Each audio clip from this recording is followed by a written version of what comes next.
আসসালামু আলাইকুম, সবাইকে স্বাগতম আমার নতুন আরেকটি ভিডিওটিতে। আপনারা সবাই কেমন আছেন? আলহামদুলিল্লাহ, আপনাদের দোয়ায় আমরা সবাই অনেক ভালো আছি। তো সকালে নাস্তা খেয়ে নিতেছি। এটা হচ্ছে পরোটা দিয়ে নেহারি, যেহেতু কুরবানি ঈদের পরেরই। তো এরপরেই তো আপনার যত বট বলেন, মাংস, তারপর হচ্ছে নেহারি, যত মজাদার যা আইটেম আছে সবই খাওয়া চলে সবার বাড়িতে কম বেশি।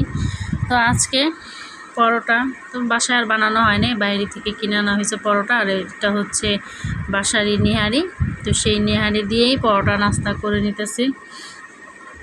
আর এই তো রান্না বান্না কি আর করব, মাংস খাইতে খাইতে গোশ খাইতে খাইতে আর ভাল লাগে না। মন চাই একটু ভর্তা বাড়তি খাই, কেউ যদি একটু দাওয়াত দিত, ভর্তার দাওয়াত, দৌড়ায় চলে যেতাম দাওয়াত খেতে। কিন্তু ভর্তার তেমন লোক নেই ভর্তা খাওয়াবে। তো এই তো নাস্তা খেয়ে দুপুরে কাজটা সেরে এই তো এখন চলে আসলাম রান্না বান্নার। এই যে ধইনা ওই কদিন খুঁজা পাইনি, তো আজকে একটা কৌটায় পাইছি, একটু ধুয়ে নিলাম সেজন্য আমি। তো এখন এই তো আমি আজকে খাসির মাংস রান্না করব। তো সেজন্য আমি তাজা তাজা মশলা বেটে নিব। এই বাটা মশলা দিয়ে আমি রান্না করব। এর আগের দিনও আমি বাটা মশলা দিয়ে রান্না করছি, তো সেটা শেষ হয়ে গেছে। তো এখন আমি আবারও সেই বাটা মশলাটা দিই সব কিছু নিয়ে নিলাম। এর মধ্যে আমি দিছি জয়ফল, জয়তি, ধনিয়া, জিরা, গোলমরিচ আর হচ্ছে লবঙ্গ, দারচিনি। তো এগুলো দিয়ে আমি এখন এই মশলাটাকে পেস্ট করে নিতেছি। তো সব কিছু যা যা আমি দেই রেগুলারলি, তো সেগুলো দিয়ে আমি এখন এই মশলাটাকে ভালোভাবে পেস্ট একদম চন্দনের মতন মিহিন করে নিতেছি। অনেকে আদা বাটা দেয়, আমার সেটা পছন্দ না, ছাকড়া ছাকড়া হয়ে থাকে। যত আপনি মিহিন মশলা চন্দনের মতো দিবেন, সেই তরকারি সে যে ঝোলটা সেটা একদমই আঠালো আঠালো হবে। আর এই যে আদা বাটা দিলে ওটা ছাকড়া ছাকড়া, ওটা আপনার যে ঝোলটা সেটা আঠালো হবে না। তো সেজন্য আমি একদম ভালোভাবে মিশিয়ে এটাকে আমি এখন পেস্ট করে তো বেটে নিলাম। এখন আমি একটু পাটাটাকে ভালোভাবে কেচে নিতেছি। তো আমি যেটা সব সময় করি, এই যে পাটাটা আমি যে মশলাটা উঠেছি, এখন এই যে ভালো পানিটা দিয়ে পাটাটা পরিষ্কার করে আমি ধুয়ে এই পানিটাও আমি নেব। আমি অপচয় জিনিসটা একদমই পছন্দ করি না। আমি যতটুকু এই যে এই এই প্রথমটা যেটা দেখতেছেন আমি এই পানিটা নেব, কিন্তু পরের বারটা আমি নেব না, সেটা আমি ফেলে দেবো, কারণ এটার মধ্যেই ঘনত্বটা ছিল, সেজন্য আমি এটাকে নিছি। তো পরেরটাকে আমি এখন ভালোভাবে এটাকে পরিষ্কার করে এটা রেখে দেব।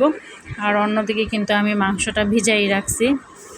মাংস বা গোস্ত, আমি বেশিরভাগ কিন্তু গোস্তই বলি। তো এখানে আসমা হচ্ছে আবার পুঁই শাক, সেটা কাইটা দিতেছে, বুইচা কাইটা দিতেছে। আমি এটাকে আজকে ভাজি করব। আর এখানে একটু গোছে মোহনার বাবা বলতেছিল যে আলু দেওয়ার জন্য, সেজন্য আমি আলু কাইটা নিছি। তো এখন এই তো আমি রসুন, পেঁয়াজ সব কিছু যা যা দরকার আমি এগুলো কেটে নেব। রান্না করতে গেলে শুরুর থেকে যদি দেখানো হয়, রান্নার সবচেয়ে থেকে মেন হচ্ছে জোগাল জাগাল। কেউ যদি একটু জোগাইয়ে দেয় সব কিছু, তো রান্নাটা কিন্তু কোনো কষ্টের কোনো ব্যাপারই না। আর যদি নিজে এক হাতে যদি সম্পূর্ণ জিনিস গুছায় গাছা রান্না করতে হয়, তো সেটা কিন্তু অনেকের টাইমেরও বিষয়, আর অনেকই ধৈর্য এবং কাজের বিষয়। তো সেটাই। তো ওখানে হচ্ছে আসমা যদি যে 2 আটি শাক আনানো হয়েছে, তো শাকগুলো এক আটি হচ্ছে আম্মায় আনছে, আর একটা হচ্ছে মোহনার বাবা আনছে। তো সেই 2 আটি শাকই আসমা বসে বসে বাঁচতেছে, আর ওইখানে অনেকটা টাইম লেগে গেছে। তো সেজন্য আমি আবার এই পাশে সম্পূর্ণ কাজগুলো সেরে নিতেছি। তো আমি তো এখন শাক বাগারের জন্য রসুন টসুন এগুলো সব কিছু কেটে নেব। আর সত্যি কথা বলতে কি, মাঝে মধ্যে না কীরকম জানি একঘেয়েমি লাগে, ভালো লাগে না। রান্না বান্না করতে মন চায় কি কে যদি একটু রান্না বান্না করে খাইয়ে দেয়, বা ধরেন একটু ঘুরতে গেলাম। তো ট্যুরে যেই ঘোরাটা বলে আমি সেটাই বলতেছি। তো সেখানে ঘুরতে গেলেও দেখা গেছে যে কোনো আমার রান্না বান্নার কোনো চিন্তা নেই, বাস টাইম মতন খামো দামো ঘুমামো আর খালি ঘুরমো। কি আরাম আর কি শান্তির একটা বিষয়, তাই না? কার না ভালো লাগে বলেন? বসে বসে খাওয়াটা আমার কিন্তু খুবই ভালো লাগে। তো তো আমি এই যে দেখেন 2 বিচ্ছু এখানে বসে বসে টেবিলের উপর বসে বসে কি আরাম তাদের সুখের খাবার খাচ্ছে। হ্যাঁ, এরকম দিন আমরাও কাটাইছি। হ্যাঁ, ওদের এরকম দিন আসবে, এরকম আমাদের মতন প্যারাময় একটি দিন, তান্নার দিন। তো যাই হোক, ওরা আম খাওয়া কি করতেছে কাজের ফাঁকে। আমরা সবসময় যেটা করি, কাজের ফাঁকে সবসময় একটু খাবার টাবার খেয়ে নিই টুকটাক, একটু দুপুর টাইমে হালকা পাতলা একটু ক্ষুধা লাগেই যায়। তো যাই হোক, আমি এখানে হচ্ছে প্রেশার কুকারে খাসির মাংসটা বসাবো। তো এখানে আমি হচ্ছে তেল দিয়ে দিছি, আর হচ্ছে একটা পরিমাণ মতন বাকলা তেজপাতা দিয়ে, আর হচ্ছে পেঁয়াজ দিয়ে দিলাম। পেঁয়াজটা একটু বেশি পরিমাণে, কারণ আজকে একটু মাংসটা বেশি পরিমাণে রান্না করব, তো সেজন্য। আর মাংস যেহেতু একদিন থেকে দুদিনই খাওয়া যায়, মাছ তরকারি সেটা আলাদা অন্য বিষয়, কিন্তু মাংস তরকারি বেশি করে রান্না হলে আপনার 1-2 দিন মানে নিশ্চিন্তে অনায়াসে খাওয়া যায় গরম করে করে। আর সেটা যত গরম হবে, ভাজা ভাজা হবে, সেই মাংসটা খেতে কিন্তু ততই ভালো হবে। আমাদের বাসায় আবার ঝোল ঝোলে সেটা কেউ পছন্দ করে না। আমাদের বাসায় আবার হচ্ছে ভাজা ভাজা বলেন, মাখা মাখা বলেন, সেটা অনেকেই পছন্দ করে। তাই আমি এটা হচ্ছে কাঠেরি দিয়ে নাড়তেছি, কারণ খাসির মাংসটা আমি আজকে একটু গরম পানি দিয়ে ধুয়ে নিব। তো এটা হচ্ছে ওই যে কী বলে মাথার যে হাড্ডি গুড্ডি বা যাই হোক, ওগুলাই আজকে আমি রান্না করব। মানে মাংস আর ওই হাড্ডি গুড্ডি সব কিছু মিলানো, পায়া টায়া যা আছে, তো সেগুলো আমি গরম পানি দিয়ে একদম ভালোভাবে কষলে ধুইতেছিলাম। আর এদিকে হচ্ছে আসমা আবার একটু নাড়া দিতেছিল, কারণ দুই দিকে মেনটেন করাটা খুবই কষ্টের ব্যাপার, তো সেজন্য ও আবার একটু হেল্প করতেছে আমাকে। তো এখানে বেশি পরিমাণে একটু আদা রসুন দিয়ে দিছে, মশলা দিছে পরিমাণ মতন, লবণ আমি পেঁয়াজের মধ্যেই দিয়ে দিছিলাম। আর এটা হচ্ছে সেই বেটে রাখা মশলাটা একটু পরিমাণ করে দিয়ে দিব আমি। বেশি দিলে কিন্তু গন্ধ আসবে, আবার কম দিলে কিন্তু ভালো লাগবে না। এটা হচ্ছে আন্দাজের উপর দিতে হবে, আপনি মাংসটা কতটুকু রান্না করতেছেন সেটার উপর ডিপেন্ড করে। তো আমি ওইভাবে আমার পরিমাণ মতন সেই মশলাটা দিয়ে দিলাম। তো এটাকে আমি একদম ভালোভাবে কষায় নেব। মশলাটা যত ভালোভাবে কষানো হবে, সেই তরকারির স্বাদ কিন্তু ততই হবে, আর হচ্ছে সেই মশলাটার গন্ধ হবে না। আমি সেজন্য আজকে কোনো মাখায় ঝোঁকায় দিইনি, কারণ প্রথম দিন যেদিন রান্না করছিলাম, তো সেদিন আমার ভুল হয়েছে।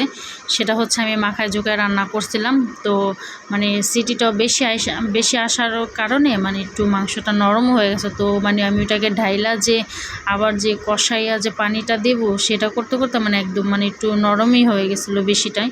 তো এই জন্য আমি আজকে ভাবতেছি যে মশলাটার গন্ধের কারণে আমি আজকে একদম মশলাটা কষাই সিটি দিয়ে দেব। তো এই তো এই পাশে হচ্ছে আসমা আবার ডাঁটা আলু এগুলো কেটে দিছে, তো আমি এগুলো ধুইয়া বসাই দিছি। আর এই পাশে হচ্ছে আমি শাকটা ধুয়ে নিব, কারণ ওটা বলক আস্তে আস্তে সিদ্ধ হতে হতে শাকটা আমার ধোয়া হয়ে যাবে। আর এই যেটা হচ্ছে আমাদের বাসার মানে এটা পুকুরই বলতে পারেন, হ্যাঁ। এই ছলছলা পানিতে শাক ধুতে ভালোই লাগে আমার কাছে। ওই বালতি পাইত্যা ধোয়া আমাদের অভ্যাস নাই, বা বোল পাইত্যা ধোয়া।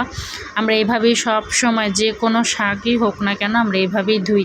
যেটা ঝুড়িমুড়ি শাক সেটা হচ্ছে জালিতে নিয়ে ধুয়ে দিই, কিন্তু এই যে লাউ শাক, তারপর হচ্ছে আপনার পুঁই শাক, পালং শাক, যে কোনো শাকই হোক না কেন সেটা এইভাবে কেটে কুটে বেসিনে ফালাই একদম ভরপুর পানি দিয়ে খলখলে ভালোভাবে ধুয়ে নিই, তাতে হচ্ছে চলে যায় যা ময়লা ছয়লা বালুগুলো থাকে। তো আমার শাশুড়ি মা একটা কথা বলে ধোয়ার সময়, যে পকি ঝুঁকি কী করো, শাকের থেকে নি করো। তাই না? আপনারা কারা কারা মানে এই কথাটা জানেন? আমি জানতাম না, আমার শাশুড়ি মার কাছ থেকে আমি শুনছি। তো এই তো এখানে হচ্ছে ডাটা হওয়ার পরে আমি হচ্ছে শাকটা দিয়ে নিলাম। আর শাকটা কিন্তু যেহেতু কচি শাক, তো সেজন্য হয়ে যাবে। তো এটা বেশি সিদ্ধ করা যাবে না, গলে যাবে ভাজা ভাজা করতে করতে। তাই আমি এটা হচ্ছে অর্ধেকটা ভাজি করবো আর অর্ধেকটা রেখে দেবো, পুরোটা ভাজি করবো না, অনেক বেশি হয়ে যাবে। যেহেতু এখন ঈদের মধ্যে বেশিরভাগই গোস্ত খাওয়াই চলতেছে, এটা হচ্ছে পাশে পাশে মানে একটু মুখ যেন থেতায় না যায় আর কি, ওরকম। সেজন্য আর কি একটু বাড়তি আইটেম কিছু, তো তেমন কিছু রান্না করবো না। এর আগের গরু মাংস আছে, ডাল আছে, গুঁড়া মাছ, মানে অনেক কিছুই আছে। তো সেজন্য আমি হচ্ছে একটু ভাজি করব আর একটু খাসির মাংস রান্না করব। তো এই খাসির মাংস আবার হচ্ছে আমার শাশুড়ি মা ননদ ওরা খায় না, এছাড়া আমরা সবাই খাই। তো আমাদের জন্য হচ্ছে এই মাংস, তাদের জন্য হচ্ছে গরুর মাংস। তা আমি এখন এই তো শাকটাকে ভালোভাবে দলা যে পাকায় থাকে না, সেটাকে আমি ছাড়াই নিতেছি, যেন দলা পাকায় না থাকে আর এটা ভালো ঝরঝরা হয়ে যায়। তো সেজন্য আমি একটু নেড়ে চেড়ে নিতেছি। তো এরপরে আমি এখন হচ্ছে বাগারটা বসাই দিলাম। বাগারের মধ্যে আমি তেল দিয়ে এখন এতে শুকনো মরিচ দিয়ে দেবো। এই শুকনো মরিচ যারা খায় তাদের জন্য লাভ, আমাদের জন্য লস। এটা দিলে কি হবে, কেউ খায় না, সব ফালাই দেয়। দামি শুকনো মরিচ ফালাই দিতে মায়া লাগে, তো মাঝে মধ্যে যখন মন চায় আমি নিজে ডুল্লা খাই হালাই। আমার কাছে ফালাইতে মায়াই লাগে, কেন জানি না, মানে আমার মানে অপচয় জিনিসটা মানে অনেকই খারাপ লাগে। কিন্তু দেখা যাচ্ছে যেটা খাইতে না পারে সেটা তো আর কিছু বলার নাই, করার নাই, সেটা ফেলেই দিতে হয়। তো এই তো আমি এখানে হচ্ছে পেঁয়াজ, তারপরে হচ্ছে কুচু করা রসুন, আর হচ্ছে মরিচ ফালি করে রাখছি, সেই ফালি করে রাখা মরিচ আর হচ্ছে শুকনো মরিচ, এটাকে আমি ভালোভাবে ভেজে একদম বাগারের মতন কালার আনবো, ব্রাউন কালার করব। তো তো ব্রাউন কালারই তো হয়ে গেছে, দেখছেন বেরেস্তার মতন। তো এই পর্যায়ে আমি হচ্ছে অর্ধেকটা ঢেলে দিলাম, বেশি একটা নিব না।